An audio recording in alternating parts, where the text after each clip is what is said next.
Bueno, muy buenas tardes, bienvenido a Cultura Teológica y al famoso programa Eso no dijo Jesús. Hoy me está acompañando aquí el crack Edgar Pacheco, que ha revolucionado las redes con una serie de videos que a todos les ha gustado mucho y muchos los están compartiendo por su contundencia respecto de algunas cuestiones del catolicismo. Hoy tenemos un programa muy especial, vamos a hablar del soloísmo bíblico y la sola escritura. ¿Cómo estás, Edgar? ¿Cómo estás, perro? ¿Todo bien por acá? Acá te estaba comentando que está haciendo ahorita mismo un poquito de frío, pero todo bien, muy a gusto, gracias a Dios. Todo esto de la conversión de Santiago Larcón es como que ha despertado, ha desempolvado un poco los tópicos de la reforma, ¿viste? Todo el Qué mundo está bueno, ¿no? hablando del tema y sí porque ayuda a estudiar, ayuda a meterse otra vez en estos temas que son fundamentales, ¿no? Le ha ayudado mucho a la gente a que vuelva a estudiar, a que retome sus líneas de pensamiento básicas, se replantea alguna cuestión, y eso es bueno, le da vitalidad a la vida espiritual. Y sí, así que la conversión de Santiago Larcón ha traído cosas buenas en ese sentido, ¿no?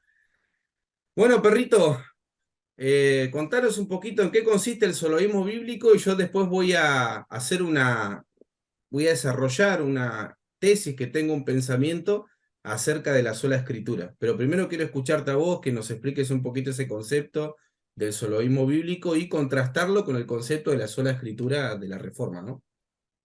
Fíjate que el concepto de soloísmo bíblico lo leí yo de un libro de Kate Madison, no sé si lo conoces, el doctor Kate Madison, de su libro The Shape of the Scripture.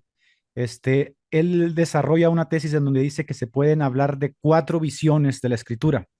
La visión cero, que es la que tendrían los evangélicos modernos, que es esa, el soloísmo evangélico, que está descoyuntada totalmente de su nexo histórico de la Reforma, del protestantismo, que surge justamente pues en el contexto del fundamentalismo americano. Tú sabes que los gringos pues le dieron riendas sueltas a su asunto de la inerrancia y sus concilios que hicieron para defenderse de los movimientos europeos.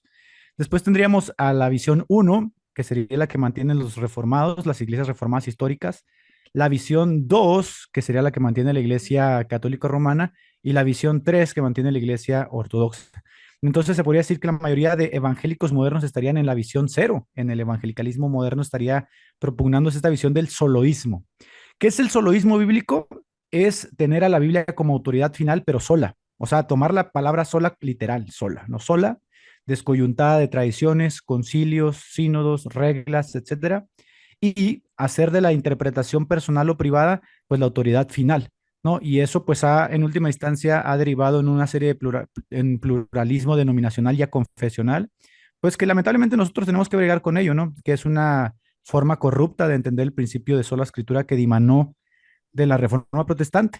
Hay que entender primeramente que nada, que el principio de sola escritura fungió en primera instancia como una consigna crítica hacia la jerarquía estructural de la Edad Media y posteriormente se desarrolló como un principio metodológico en los albores de la Reforma temprana, que tenía por fin, pues obviamente hacer teología, pero no sin abandonar la tradición, pero no sin abandonar los concilios, el quehacer teológico, el pensamiento de los padres primitivos, apostólicos. Tú lees a la institución de Calvino y te vas a encontrar pues, que el tipo cita extensamente a los padres apostólicos, sobre todo Agustino.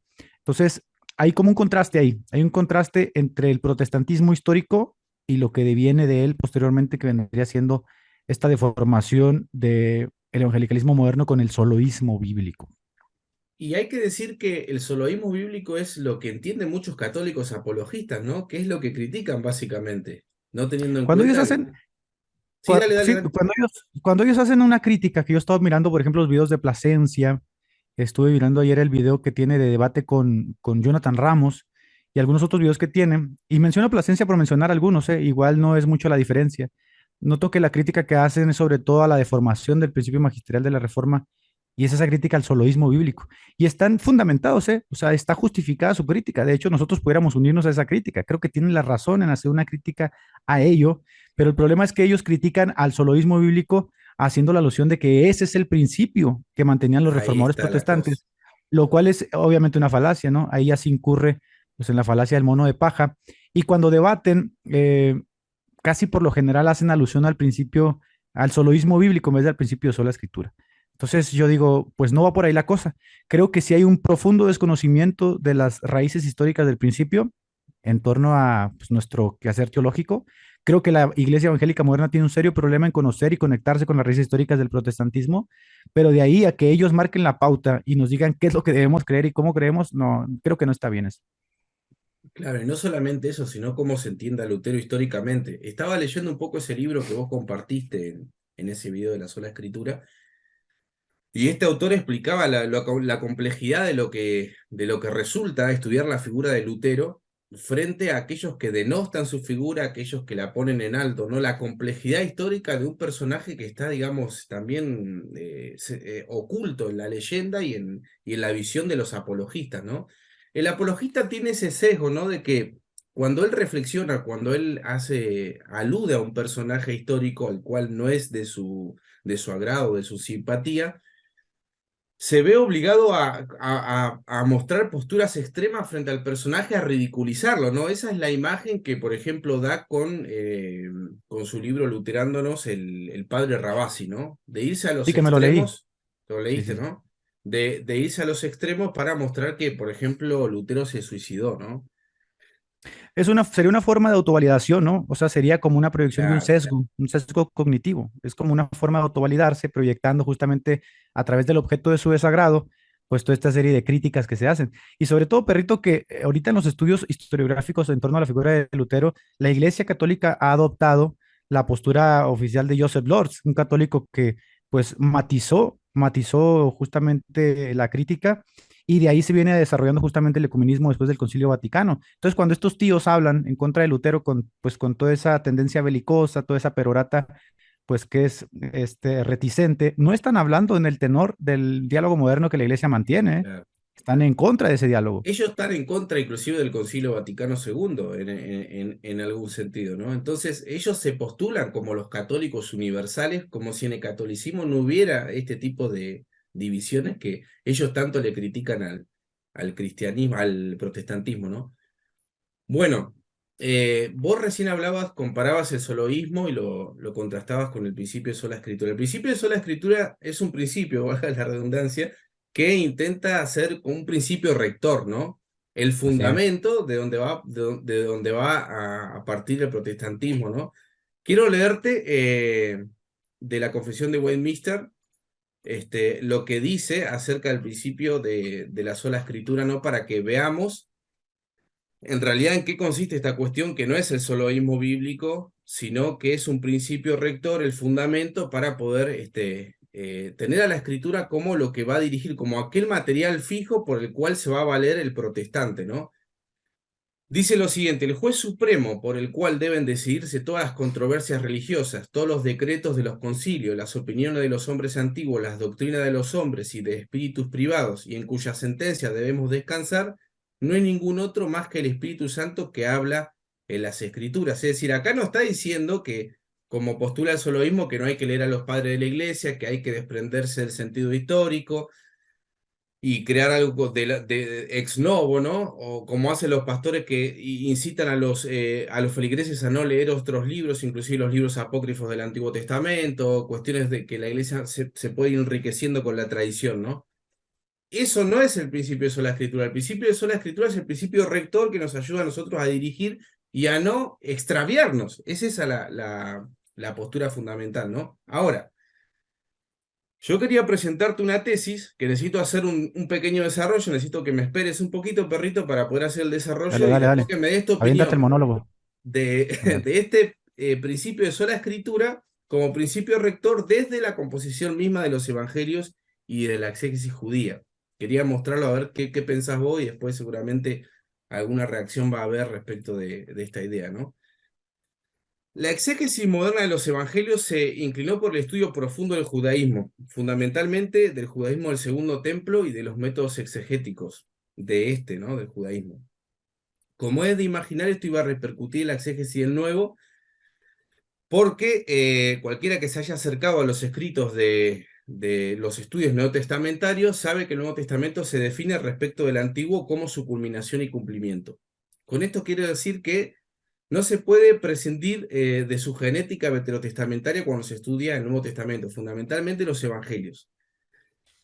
Respecto a esto, dice el gran rabino Robert Jordis, que bajo el punto de vista de la historia de las formas, que es una metodología en cómo se estudian los evangelios, el Nuevo Testamento es un midrash del Antiguo Testamento.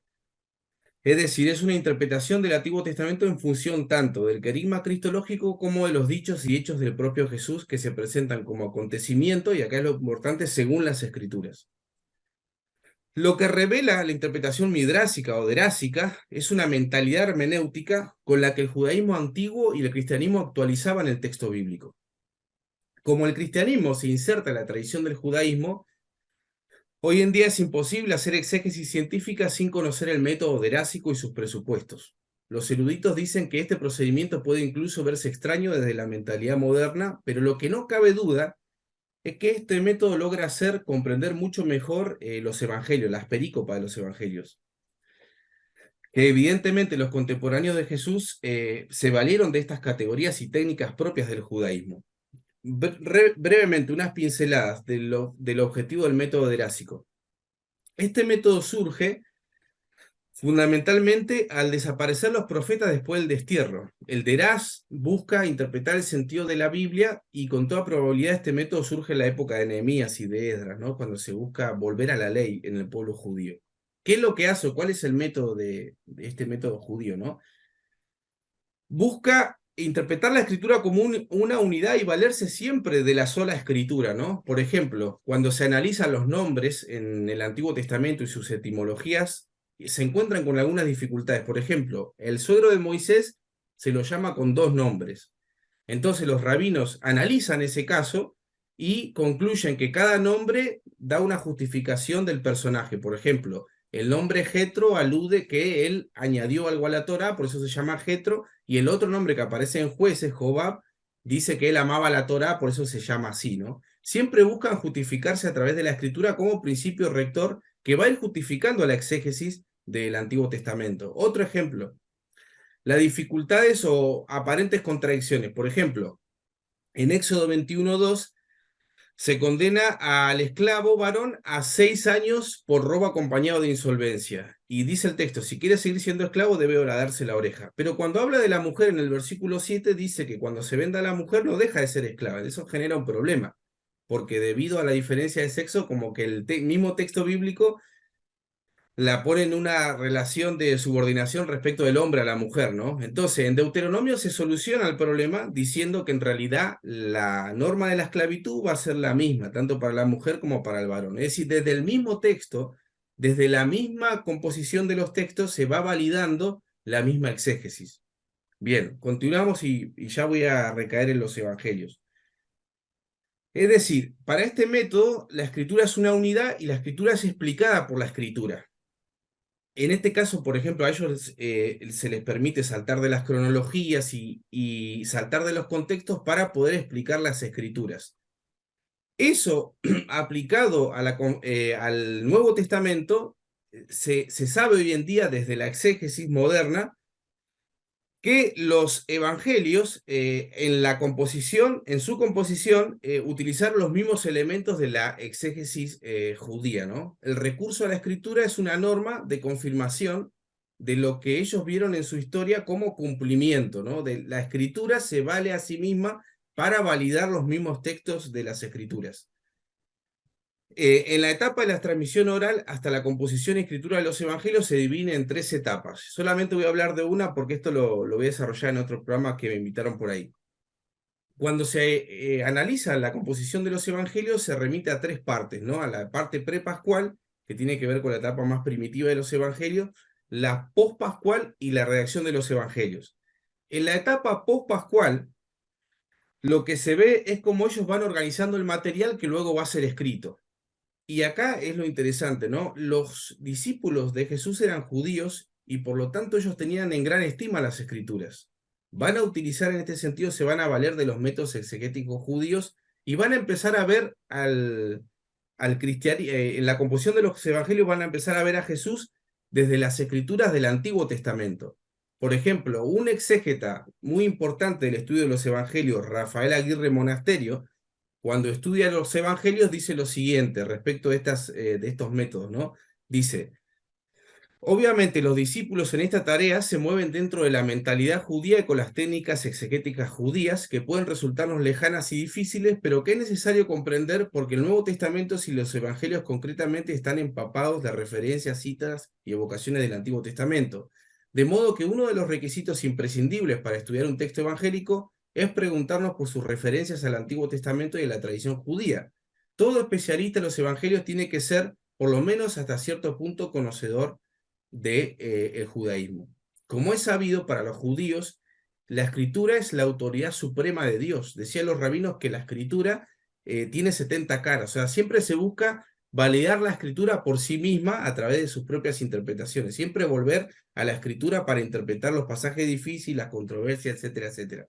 Este método se va a aplicar a la exégesis de los evangelios. Cuando ellos forman las escrituras, lo que están haciendo todo el tiempo es valerse de la misma escritura para confirmar la existencia de Jesús dentro de la historia. En la época post-pascual, luego la resurrección de Jesús, ellos en la composición de los evangelios se van a valer del Antiguo Testamento para configurar la vida de Jesús. Se veían obligados a releer a Jesús desde la palabra del Antiguo Testamento y escudriñarla derásicamente. De hecho, el mismo Jesús, cuando aparece en los evangelios, hace validar su misma persona a través del libro de Isaías. Por ejemplo, cuando se lee las tentaciones, si uno lee Marcos, ve que el relato de la tentación de Marcos es corto, pero luego ve que en Mateo y en Lucas el relato de la tentación es más largo. ¿Por qué? Porque ese relato es leído a la luz de Deuteronomio. Cuando los relatos de la pasión de Jesús se cuentan en los evangelios bajo el telón de fondo de los Salmos, por ejemplo, capítulo 22, donde está esta expresión de que repartieron entre sí sus vestidos y echaron suerte, se va leyendo toda la historia de Jesús a través de la visión de las Escrituras. Es decir, el Antiguo Testamento va a ser usado como soporte del relato de la crucifixión y de toda la vida de Jesús. Digamos, podríamos citar una infinidad de veces donde el Antiguo Testamento, el Nuevo Testamento, en la composición de los evangelios, va utilizando solamente la escritura del Antiguo Testamento para validar la historia de Jesús. Es decir, la sola escritura del Antiguo Testamento va a ser la norma que va a dar sentido a la experiencia de Jesús. Se ven los evangelistas citando, bueno, Isaías, sacándolo de contexto, porque si uno ve los contextos son otros del Antiguo Testamento, Exacto. para ir validando la persona de Jesús. Inclusive, mirá, Edgar, y ya termino porque sé que esto es un monólogo, si no, lo que pasa es que Dale, dale, necesitamos. perro, dale. Cuando Muy se bueno. habla, por ejemplo, de Lucas, ¿te acordás cuando dice que Juan el Bautista salta en el vientre de la madre cuando se pronuncia a Jesús como Señor? Lo que está haciendo ese relato de Herásico es anticipando la gran estima que Juan el Bautista le iba a tener a Jesús, como cuando van naciendo en el parto de Saúl y Jacob, ¿te acordás? Que uno lo va Así tomando es. al calcañar. Ese tipo de exégesis es la típica exégesis judía que anticipa a los personajes, que adelanta, que compila, que amplía, que regula, pero todo eso se regula bajo la norma de la sola escritura del Antiguo Testamento. En este sentido, Edgar, Sí. es que uno puede ver el principio de la sola escritura, no de la reforma, pero sí desde los mismos, de la misma composición de los documentos, como el principio rector, el fundamento en el cual se va a basar toda la historia de Jesús. No sé si estás de acuerdo más o menos con este desarrollo. Pues es todo lo que acabas de mencionar. Claro que estoy de acuerdo, ¿no? Al final de cuentas, la escritura viene a ser utilizada para interpretarse a ella misma, ¿no? Que era uno de los principios Claro, que mantenía Agustín, y de ahí deriva la famosa frase norma normanda no normada, o sea, la norma que no es normada. exacto. Oberman, que hace énfasis en la teoría de la tradición uno y la tradición 2, diría que hasta San Basilio siempre fue así. O sea, tío, siempre fue así. De hecho, la Iglesia Ortodoxa lo ve así. Y por eso los protestantes buscaron el nexo con la Iglesia Ortodoxa.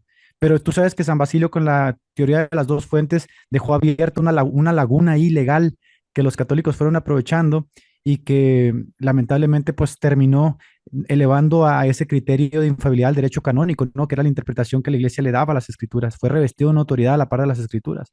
Esto chocó de inmediato con los teólogos que pensaban, como tú acabas de mencionar, en esta forma de hacer exégesis, pues chocaron con esta forma de interpretar la Biblia que se fue acumulando, ¿no? Fue acumulando pensamiento tras pensamiento tras pensamiento, y en algunos casos era absurdo. Por ejemplo, se me viene a la mente el debate que se dio en Zurich con el tema de las salchichas. No sé si estás al tanto de ello. No, no, no, En contame, a ver. Zurich, en Zurich se propició un debate muy fuerte porque estaba prohibido comer salchichas en la Pascua. Y ellos decían que ¿por qué? ¿Por qué no se podía comer salchicha en la Pascua? No sé si a ti te toque todavía en algunos lugares culturales donde el catolicismo ha echado raíces, en Semana Santa no comen carne, ¿no? Y mucha gente no sabe por qué esa tradición. Bueno, pues en Zurich se dio un fenómeno similar y Zwinglio llamó al ayuntamiento, convocó al ayuntamiento a un debate, valiéndose de aquella consigna de los humanistas del Renacimiento que era ad fontes, ¿no? Volver a las fuentes. La fuente en este caso para dirimir por qué no se comían salchichas, pues era la Biblia. Y en la Biblia pues no se encontró ningún principio, ninguna ley, nada que prohibiera comer salchichas en la Pascua. Se dieron cuenta que estas, como muchas cuestiones, se habían añadido a la escritura y se habían elevado a un nivel superlativo gracias al derecho canónico de la iglesia, la interpretación de la iglesia, a las, a los cúmulos y cúmulos de interpretaciones y tradiciones que se habían acumulado a través del tiempo. Al final, pues obviamente el ayuntamiento de Zurich dirimió a favor de que se pudiese comer salchichas y ahí, irónicamente, ¿no? Aunque parezca risible, pues dio inicio a la reforma como tal con el principio de sola escritura, volver a las fuentes, volver a la escritura, dejar que la escritura hable, dejar que la escritura sea la guía, la que norme, la que no es normada, que la que decía Calvino por su majestad puede servir como axioma. Este principio de consigna, pues si te fijas, servía en todos los casos primero como un, como una crítica a esa estructura que luego ahogaba, que me parece muy justo a lo que decía Jesús, ¿no? Estos están sentados en la cátedra de Moisés, ¿no? O sea, tienen la cátedra de Moisés, la conocen, pero hay tradiciones que están ahogando al hombre, ¿no? O sea, la acumulación de tradiciones y interpretaciones que le han dado justamente al texto ha hecho que ya se ahogue al hombre. Por ejemplo, cuando le decía, el sábado se creó para el hombre, ¿no? Y estos hombres lo utilizaban en contra del propio hombre. Entonces, ese tipo de cosas se me hace como que la gente no las entiende en su contexto y va muy de la mano con lo que acabas de mencionar, ¿no? Cómo la Biblia ha servido a lo largo de la historia justamente en ese exégesis que se hace así, la Biblia normando a la propia Biblia, la Biblia alumbrando a la Biblia sirviendo en su majestad como guía máxima, etcétera. Claro, cuando Jesús, por ejemplo, la controversia del divorcio, apela a las mismas escrituras, al principio no fue así, apela al Génesis, y vos sabés que ahí hay de fondo de las dos escuelas rabínicas, las de Hillel y Shammai, ¿no? Que tenían sus propias tradiciones. Y Jesús no se ciña a ninguna de las dos, sino que apela al A la Génesis, escritura. a la escritura misma, ¿no? Que no fue el plan de Dios al principio. O sea que esto no es una locura de los protestantes, esto está en el mismo ADN de las mismas composiciones de los libros de la Biblia, ¿no? La norma que norma, la norma normas, que es el principio rector, ¿no? Ahora, Edgar, vos fíjate que si nosotros, si la tradición, a diferencia de los escritos que son fijos y que nos funcionan como fundamento, la tradición sigue la dinámica del devenir histórico. Entonces acá se corre el riesgo de ad infinitum, ¿no? Se corre el riesgo de desfigurar la misma escritura.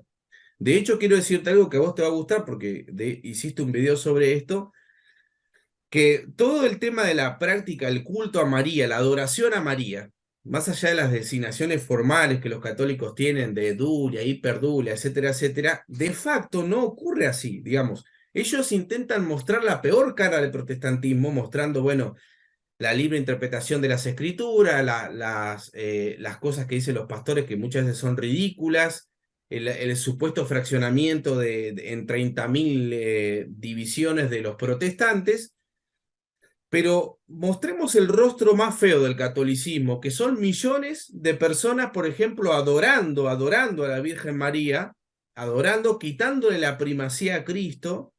¿Por qué los católicos no aluden a eso, no? ¿Por qué nosotros siempre, el protestante siendo criticado o porque tiene poca historia o porque en su propia práctica cada uno la configura como quiere? Pero ¿qué decir de esas prácticas de ellos, del fetiche de los santos, de las reliquias de María, de toda esa idolatría?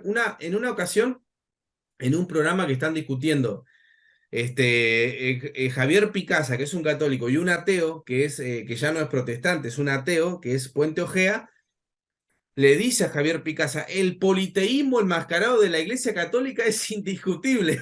Lo dice un ateo, no Así lo dice un es cierto, protestante, ¿viste? Es es cierto, es increíble. cierto. Fíjate que al final de cuentas, si nosotros tuviésemos que aceptar que el pluralismo denominacional es consecuencia directa de la corrupción o la mala interpretación del principio de la escritura, con todo tendríamos que decir también que todo ese pluralismo no está fuera de... Bueno, te decía que si nosotros aceptáramos que el pluralismo denominacional que existe en el evangelicalismo moderno es consecuencia de una mala visión de la sola escritura, la corrupción de la sola escritura, con todo, también tendríamos que decir que la mayoría de estas denominaciones, si no es que todas, no están fuera de la ortodoxia, es decir, están dentro de la ortodoxia. ¿Por qué? Porque confiesan los principios de la ortodoxia, ¿no? Los dogmas fundamentales, la divinidad de Jesús, la Trinidad, la resurrección. En cambio, lo que deriva de la evolución teológica en torno a la Mariología es Claro. totalmente pecaminoso. O sea, porque cuando tú ves a un católico que se hinca ante una imagen, que la besa, que la ve como ídolo, tú no tienes acceso a la experiencia, tú no sabes si realmente él, o sea, tú no sabes si realmente él está viendo eso como un ídolo o no.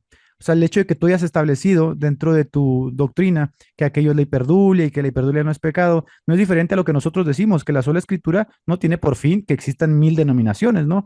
O sea, esta crítica que ellos hacen, esta crítica va exactamente para ellos mismos, con la diferencia de que las denominaciones que existen hoy, que surgen como consecuencia del principio de sola escritura, están dentro de la ortodoxia.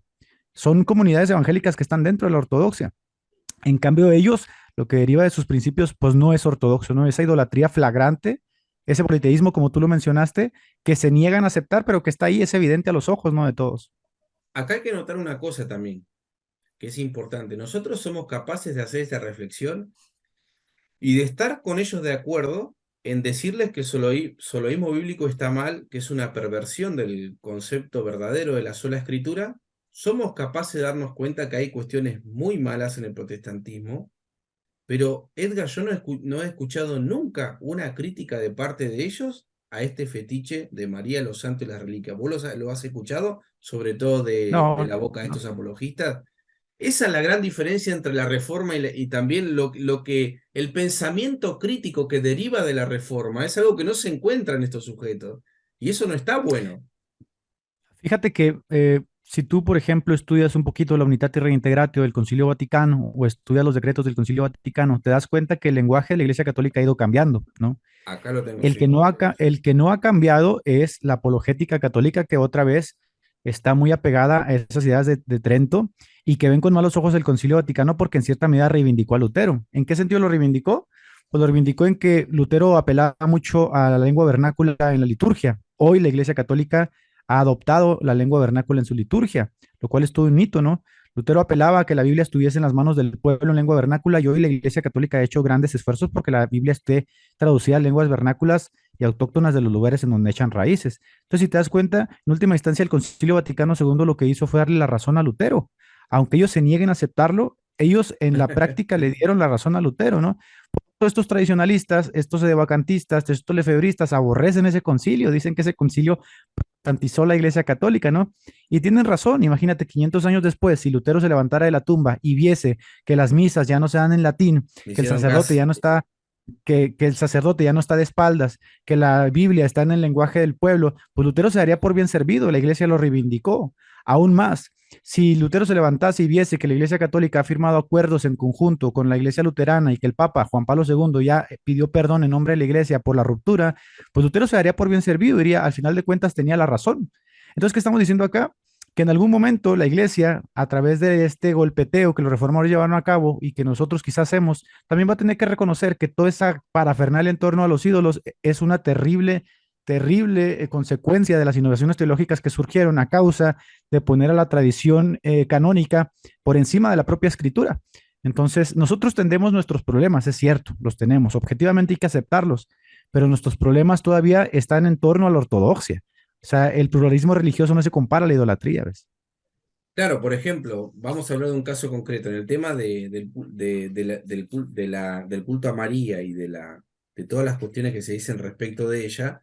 La tradición ha permitido extraer y configurar los dogmas de libros que la misma Iglesia Católica no ha considerado como canónicos, como por ejemplo el Evangelio del Proto Santiago. Los padres de la Virgen María, su asunción y todo eso, parten justamente de libros apócrifos, no parten de la Escritura, ¿no es cierto? Entonces, la Sí, tradición sí. permite eso. La tradición, un protestante nunca haría eso. ¿Por qué? Porque, porque tiene el principio rector. Todo lo que el dogma que va a generar el protestante tiene que surgir de la escritura. Pero si la tradición tiene el mismo nivel de infalibilidad que la Biblia, entonces yo me puedo valer de otras cosas para fundamentar mis propios dogmas. Y ahí se ve claramente el uso de la literatura apócrifa reconocido por eruditos inclusive por Antonio Piñero, por un montón de eruditos del Nuevo Testamento que afirman que los dogmas católicos están construidos bajo el telón de fondo de estos libros. Sí que quería. Por eso acertadamente algunos teólogos protestantes afirman que el principio rector de la Iglesia Católica no es la prima escritura, como ellos dicen, sino la sola Iglesia. Al final de cuentas, lo que la Iglesia Exactamente. dice es lo que se hace, ¿no? Si la Iglesia dice, "Oh, mañana vamos a creer que un cocodrilo es santo", pues nosotros somos la Iglesia, ¿no? Y esa famosa frase que se tenía en latín, Roma locuta causa finita, pues nosotros ya dijimos y todos se callan porque somos el magisterio y nosotros tenemos esta directiva de interpretar la escritura y si nosotros concluimos esto, esto es. Si te fijas, pues por eso entender que la sola escritura fungió primeramente como una consigna crítica es importante, porque si piensas que Lutero un día se levantó y dijo, vamos a hacer una revolución, pues no concuerda, ¿no? Se ve como algo novedoso, pero en realidad la reforma protestante tenía la sola escritura gestándose en un debate interno entre los abogados canónicos de la iglesia y los teólogos, no solamente los teólogos reformados posteriormente, sino muchos teólogos que estaban en contra de que estos cánones estuvieran escalando y tomando tanto poder, ¿no? Ellos querían volver a las fuentes. De hecho, estos reformadores están fuertemente influenciados por el renacentismo, por el Eso iba a humanismo. decir. Eso iba a decir. Y Es una como vuelta a las fuentes. Exacto, como están influenciados por el renacentismo y por el humanismo, no quieren intermediarios a la hora justamente de volver a las fuentes. Y tú sabes que la escolástica suponía un gran problema a la hora de ir a la Biblia, porque la escolástica había acumulado un sinfín de conocimiento a la hora de interpretar la escritura, compendios y compendios y compendios de pensamientos y de comentarios eclesiásticos para poder ir a la Biblia. Eran celosos en eso, era muy hermético. Si tú querías interpretar un texto, tenías que pasar por todo ese gravamen, ¿no? Por todo ese muro.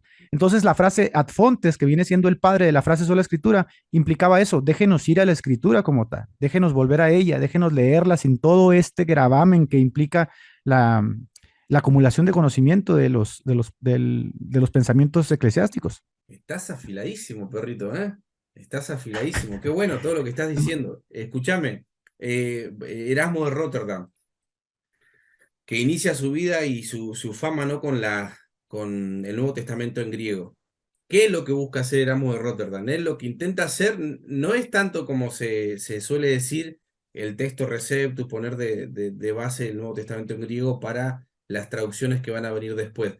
Lo que quiere hacer Erasmo de Rotterdam es mejorar la Vulgata, Así es.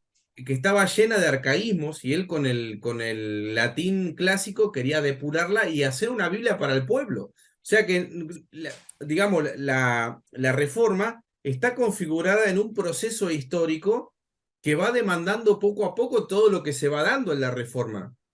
O sea, Lutero es hijo de su época y está dentro de un proceso histórico que hay que entenderlo globalmente, no entenderlo como... Yo me acuerdo que ¿Cómo? escuchaba, ahí te dejo, escuchaba a un teólogo importante, a Antonio Sayés, a un teólogo católico importante, decía, el problema que tenía Lutero es que tenía un problema de castidad, dice. Tenía grandes problemas sexuales, Lutero. O Oye, sea, de hecho, la historiografía moderna, el gran logro que ha logrado la historiografía moderna católica es leer a Lutero por primera vez en la historia como católico, porque se le solía leer como protestante, ¿no? Irónicamente, claro. y anacrónicamente se le leía como protestante, ¿no? Y al leerlo como católico, pues te das cuenta de que está insertado en un contexto de debate que se va hacia dentro de la iglesia entre los católicos y el Renacimiento, ¿no? Que venía empujando fuertísimo pues en todas las áreas y disciplinas del saber, ¿no? En el arte, en la música, en la política, etcétera, etcétera. Y la religión no queda exenta de ello. De hecho, ahorita que dices acerca de Erasmo, Erasmo tenía una frase que decía, ruego a Dios que el labrador cante un texto de la escritura en su arado y el tejedor la tararé al son de su lazandera, ¿no? ¿Por qué? Porque él abogaba justamente eso. De hecho, la primera universidad complutense que pone el texto también griego en manos de los eruditos fue todo un hito, porque los eruditos que estaban acostumbrados a la vulgata se dieron cuenta de las grandes inconsistencias de la vulgata. Entonces, Claro. sirvió como, fue dándose como todo un La fenómeno, políglota complutense, ¿no? así es la políglota complutense, fue dándose todo un fenómeno bien interesante que no es como se lo imaginan los apologistas, ¿no? Que Lutero se levantó un día y vamos a hacer una revolución. No, no. O sea, fue hijo de su tiempo. En ese momento, el renacentismo y los humanistas iban a hacer la reforma sí o sí. Eso iba a pasar. Entonces, aunque algunos dicen que Lutero fue el catalizador, que de hecho lo fue, en algún futuro, si Lutero hubiera sido muerto, quemado, otro se iba a levantar. Era necesario esa reforma. Esa reforma iba a insertar a la iglesia en el contexto de los cambios que se estaban gestando en el mundo. Claro, exactamente.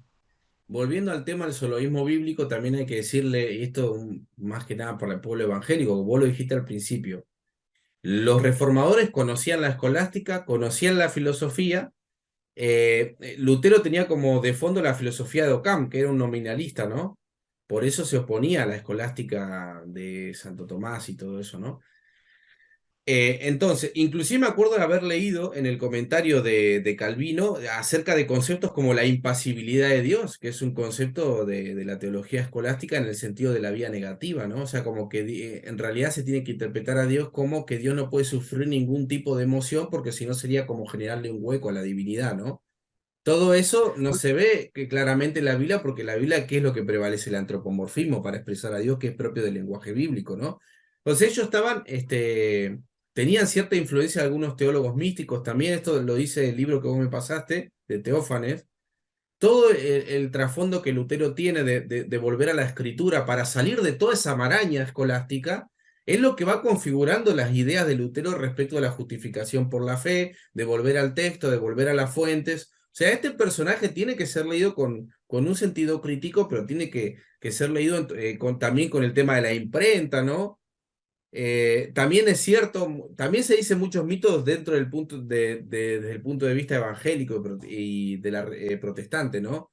Respecto de que no había Biblia y todo eso. Bueno, este escritor, Oh, sí este había sacerdote Biblia, sí había católico Biblia. también, eran chiquitas, eran porciones de la escritura, ¿no? Que la gente accedía, no era Así todo el es, texto, ¿no? Pero bueno, el resultado de que todos puedan tener su Biblia en su casa va a ser el resultado de la imprenta, eso es obvio, ¿no?